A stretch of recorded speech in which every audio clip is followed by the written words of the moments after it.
Supreme judicial council का अहम इजलास आज होगा। साबिक chairman NAB justice retired Javed Iqbal समेत मुख्तलिफ जजेस के खिलाफ शिकायत का जायजा लिया जाएगा। साबिक चेयरमैन नैब की तकर्री और कंडक्ट के खिलाफ 2 शिकायत दर्ज हैं। सुप्रीम जुडिशल काउंसिल में इस वक्त 2 दर्जन से ज्यादा शिकायत ज़ेर इल्तवा हैं। इजलास की सदारत चीफ जस्टिस काजी फाइज ईसा करेंगे। आर या पार क्रिकेट वर्ल्ड कप के सेमीफाइनल तक रसाई के लिए पाकिस्तान को आज जनूबी अफ्रीका को पछाड़ना होगा।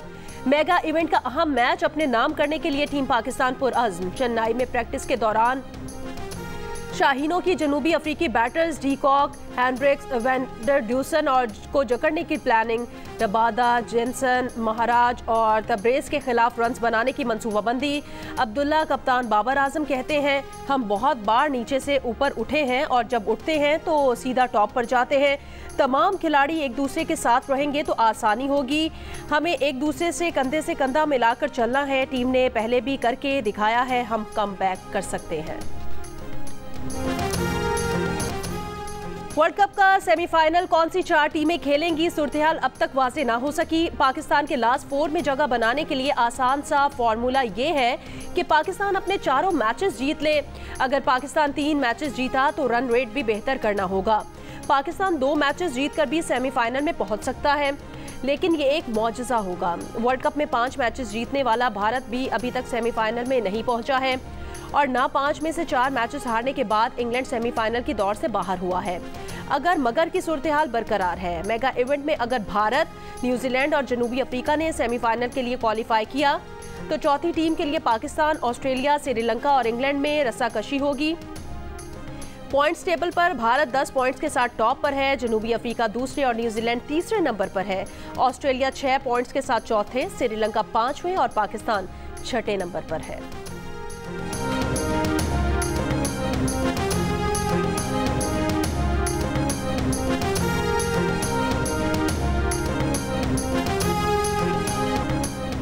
गजा पर इस्राएली बमबारी से मजीद 400 फलस्तीनी शहीद। 20 रोज से जारी इस्राएली हमलों में शहीद फलस्तीनियों की तादाद 7000 से ज्यादा हो गई।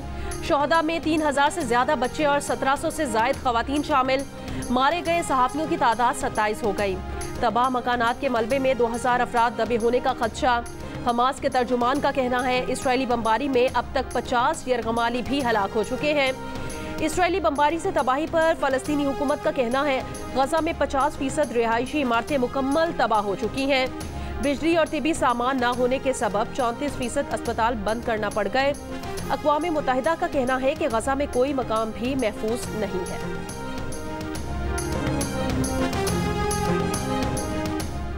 7 अक्टूबर से जारी जंग में इसराइल लबनान सरहद पर इसराइल के 17 फौजी हलाक। मुज़ाहमती तंजीमों के हमलों में इसराइल के हलाक फौजियों की मजमूई तादाद 309 हो गई। 224 अफराद ताहाल यरगमाल। हमास के इसराइल के शहर तल अबीब समेत मुख्तलिफ मकामात पर रॉकेटों से हमले। 1.25 लाख से जायद इसराइली आबादकार शिमाल से जनूब मुंतकिल।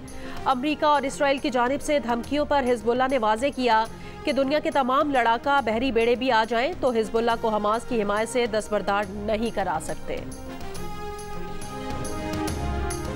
अमरीका का मशरिक़ वस्ता में मजीद 900 अमरीकी फौजी भेजने का फैसला। पेंटागन ने कहा कि गुज़श्ता हफ्ते इराक में कम अज़ कम 12 और शाम में 4 हमले किए गए। इत्तेहादी अफवाज के ठिकानों पर हमलों में 20 से ज़ायद फौजी जख्मी हुए। नई तैनाती का मकसद अमरीकी फोर्सेस की हिफाजत और फ़ज़ाई दिफा को तक़वियत देना है। अमरीकी फौजी इसराइल नहीं जाएंगे। तैनाती खित्ते में इसराइल फ़लस्तीन जंग मजीद फैलने से रोकने का पैगाम देने की कोशिश करार।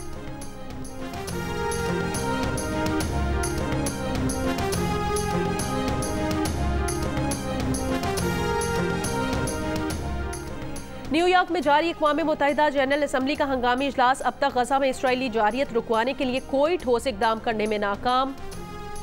इजलास से खिताब में ईरानी वज़ीर ख़ारजा ने कहा कि गजा में नस्ल कुशी जारी रही तो अमरीका भी इस आग से नहीं बच पाएगा। हमास इसराइली कैदियों को रिहा करके ईरान के हवाले करने पर तैयार है। PIA का ऑपरेशन मजीद महदूद। आज भी 58 मकामी और मुतादिद बैनुल-अक़वामी परवाज़ें मनसूख हो गई। 11 दिन में PIA की मनसूख परवाज़ों की तादाद 537 हो गई। मनसूख होने वाली परवाज़ों में कराची आने जाने वाली 22 परवाज़ें शामिल हैं। मुआशी और तवानाई का बहरान, मुल्क की फ़ज़ा में नाइट्रोजन डाइऑक्साइड कम तरीन सतह पर आ गया। नाइट्रोजन डाइऑक्साइड का अखराज पेट्रोलियम, कोयला और गैस जैसे फॉसिल्स फ्यूल के जलने से होता है। कराची में पेट्रोल और डीजल की फ़रोख्त जनवरी से अगस्त के दौरान साल ब साल 24% कम हुई। साथ ही नाइट्रोजन डाइऑक्साइड के अखराज में 20% कमी हुई। लाहौर में 20%, इस्लामाबाद में 14%, पेशावर में 5% कमी रिकॉर्ड। गुज़श्ता सालों के मुकाबले में पाकिस्तान में फ़ज़ाई आलूदगी की सतह कम रहने की उम्मीद। मौसम सरमा की स्मॉग भी निस्बतन कम शिद्दत की होगी। कोरोना वबा के दौरान, लॉकडाउन के दौरान भी नाइट्रोजन डाइऑक्साइड की सतह में कमी देखी गई थी। दहशतगर्दी के वाक़यात में ख़वातीन के नाम पर मोबाइल सिम्स इस्तेमाल की जा रही हैं। महकमा इंसदाद दहशतगर्दी खैबर पख्तूनख्वा के DIG का कहना है कि अक्सर मोबाइल सिम्स पंजाब और सिंध की ख़वातीन के नाम पर होती हैं। देही ख़वातीन से बेनज़ीर इनकम और दीगर प्रोग्राम्स के तहत अंगूठे लगवाए जाते हैं। अंगूठे का निशान लगाकर उसे मोबाइल सिम इशू की जाती है। भत्ताखोरी और दहशतगर्दी के ज़्यादातर वाक़यात में अफ़गान मुलव्वस हैं। गैर कानूनी मुकीम अफराद के इनखला से दहशतगर्दी के वाक़यात में कमी आएगी।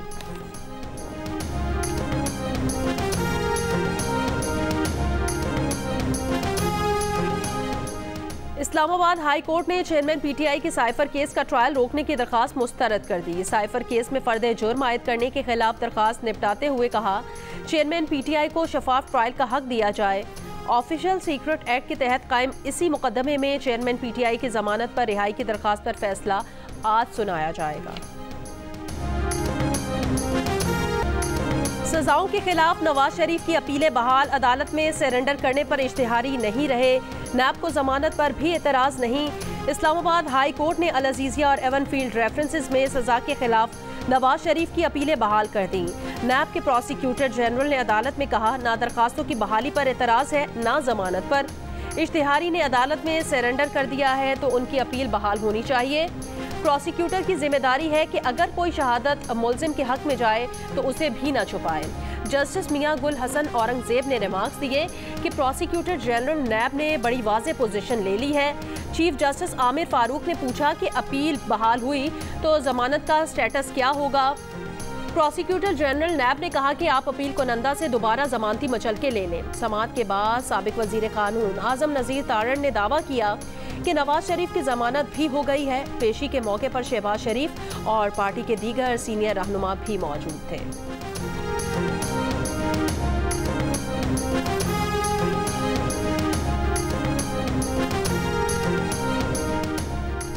नवाज शरीफ लाडले के लिए सारे रिलीफ और बाकियों के लिए सख्ती। स्पेशल इंसाफ क्या सिर्फ शरीफों के लिए है? PTI के सदर परवेज इलाही का शिकवा। लाहौर कचहरी में पेशी पर गुफ्तगू में कहा, शरीफों ने हमेशा जजेस के खिलाफ सख्त बातें की हैं। नवाज शरीफ जजेस के खिलाफ बोलते हैं, क्या जज वो बातें भूल गए? वो 5 माह से जमानत पर हैं, फिर भी उन्हें तंग किया जा रहा है।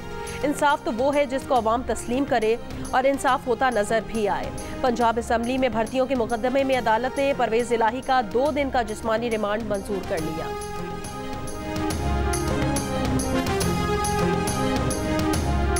अभी आपको यकीन है कि जनवरी के आखिरी हफ्ते में इलेक्शन हो जाएगा? नहीं, मुझे यकीन नहीं है। मैं इंशाल्लाह समझता हूँ कि जब सुप्रीम जुडिशरी ने इस बात को अपनी नज़र में ले लिया है तो बहुत ही मुनासिब फैसला आएगा वहाँ से। I appreciate that. इलेक्शन मुलतवी होने का कोई इम्कान नहीं। इलेक्शन कमीशन के फैसलों में किसी किस्म का इबाहम नहीं। इलेक्शन कमीशन का सदर मुमलिकत आरिफ अलवी का इलेक्शन से मुतालिक बयान रद्द कर दिया। कहा, इंतखाबात के लिए इलेक्शन कमीशन की तैयारियां मुकम्मल हैं। हल्का बंदियों का पहला मरहला मुकम्मल हो चुका। हल्का बंदियों पर एतराज़ात दायर करने का दूसरा मरहला आज मुकम्मल हो जाएगा। 30 और 31 अक्टूबर से एतराज़ात पर समाअत और 30 नवंबर को हल्का बंदियों की हतमी फहरिस्त शाया कर दी जाएगी। हल्का बंदी की इशाअत के बाद इलेक्शन शेड्यूल का ऐलान कर दिया जाएगा। जियो न्यूज़ के प्रोग्राम कैपिटल टॉक में इंटरव्यू में सदर आरिफ अलवी ने कहा था कि उन्हें यकीन नहीं है कि जनवरी में इलेक्शन होंगे।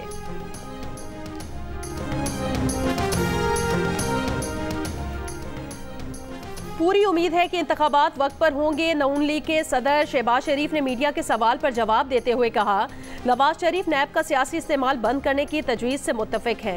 ख्वाजा आसिफ ने कहा कि नैब ने पिछले 22-25 वर्षों में अंधी मचा रखी है।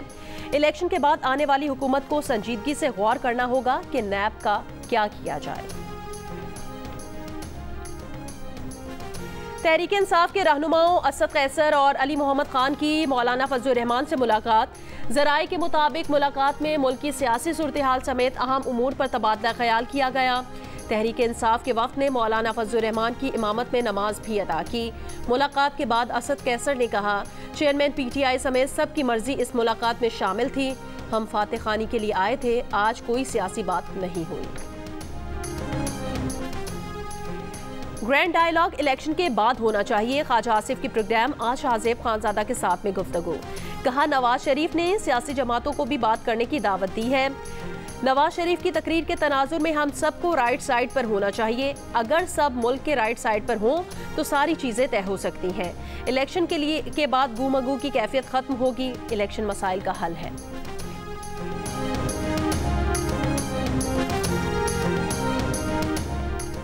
Army chief general Asim Munir ने कहा कि रियासती इदारों के खिलाफ प्रोपेगेंडा का मुकाबला करना दानिश्वरों सिविल सोसाइटी की ज़्यादा जिम्मेदारी है।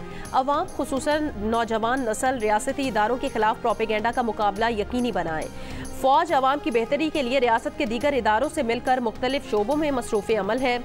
मुसल्ला अफवाज दहशतगर्दी की लानत का बहादुरी से मुकाबला कर रही हैं।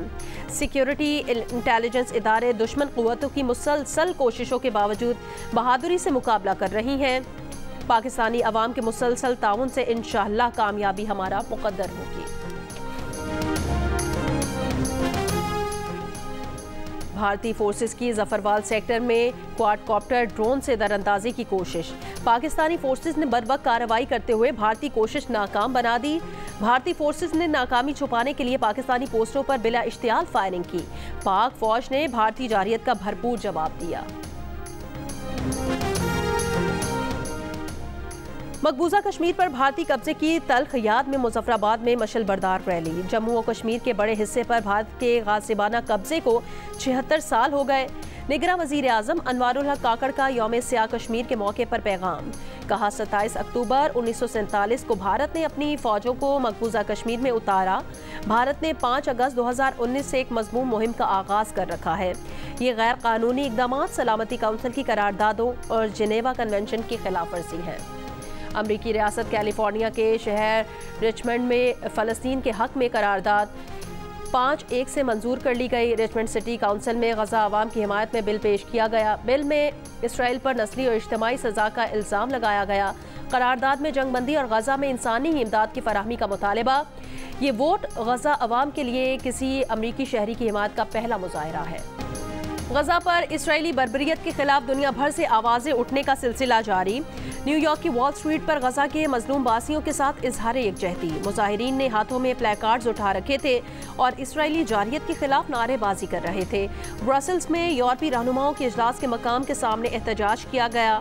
मैड्रिड में हज़ारों तलबा फ़लस्तीनियों के साथ यकजहती के लिए सड़कों पर निकले। मुजाहिरीन के फ़लस्तीन की आज़ादी और गज़ा के लोगों की नस्लकुशी रोकने का मुतालबा।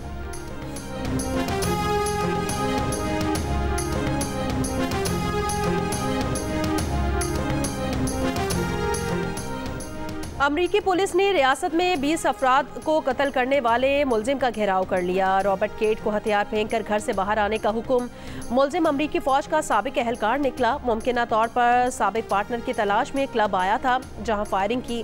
खुदकुशी से मुतालिक बेटे के नाम तहरीर भी घर पर छोड़ी थी। रियासत शिमाली कैरोलिना में घर से खातून समेत 5 अफराद की लाशें बरामद। 5 अफराद की उम्रें 30 से 80 बरस के दरमियान है। सबको गोली मारी गई।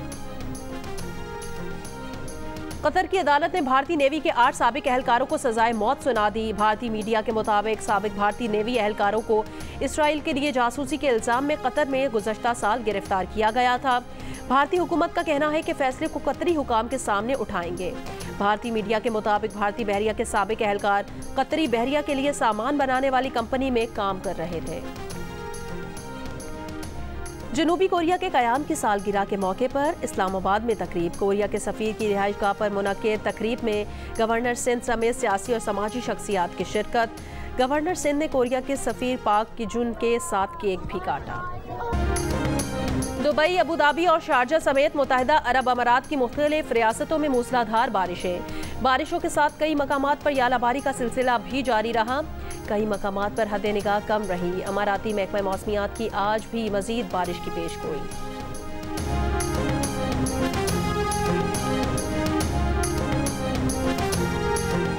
पीसीबी का कहना है मुस्तकबिल के फैसले वर्ल्ड कप की कारकर्दगी की रोशनी में किए जाएंगे। Chairman management committee Zaka Ashraf ने चीफ सिलेक्टर इंजमामुल हक और कप्तान बाबर आजम को फ्री हैंड दिया। उनकी मर्जी के मुताबिक टीम बनाने में किसी किस्म की रुकावट नहीं बने।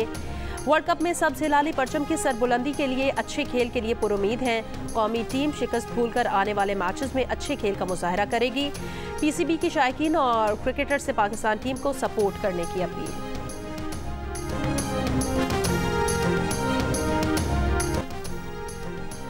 लंकन टाइगर्स ने इंग्लिश शेरों को दबोच लिया। क्रिकेट वर्ल्ड कप में दिफाई चैंपियन इंग्लैंड की टीम श्रीलंका के खिलाफ 156 रन बनाकर ढेर हो गई। ऑलराउंडर बेन स्टोक्स 43 रन बनाकर टॉप स्कोरर रहे। श्रीलंका ने हदफ 26वें ओवर में 2 विकेटों के नुकसान पर हासिल कर लिया। मेगा इवेंट में चौथी शिकस्त के बाद इंग्लिश टीम का फाइनल 4 में पहुंचने का सफर मजीद मुश्किल हो गया।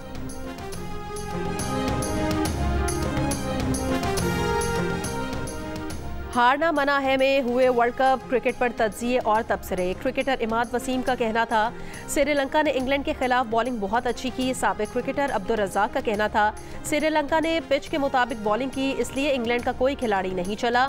साबिक क्रिकेटर मोहम्मद आमिर का कहना था पाकिस्तान 4 मैच जीते तो चांस है। साबिक क्रिकेटर अब्दुल रज़ाक का कहना था कप्तान की नीयत अच्छी होनी चाहिए, सबके लिए एक जैसा सोचे। शो के दौरान गेम में इमाद वसीम ने 50 स्कोर करके साबिक क्रिकेटर मोहम्मद आमिर और अब्दुल रज़ाक को हरा दिया। देखिए प्रोग्राम हारना मना है वर्ल्ड कप के दौरान रोजाना रात 11 बजे की हेडलाइंस के बाद सिर्फ जियो न्यूज़ पर।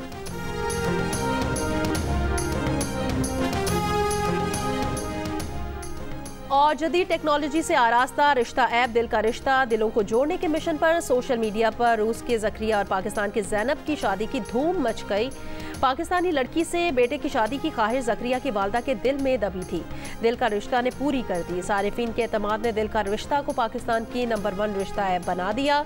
लॉन्च के पहले ही साल में 16 लाख से ज़्यादा प्रोफाइल्स और 9 लाख मैच बन चुके हैं। 172 ममालिक से 40,000 मर्द और ख़वातीन के प्रोफाइल का भी इजाफा हो चुका है।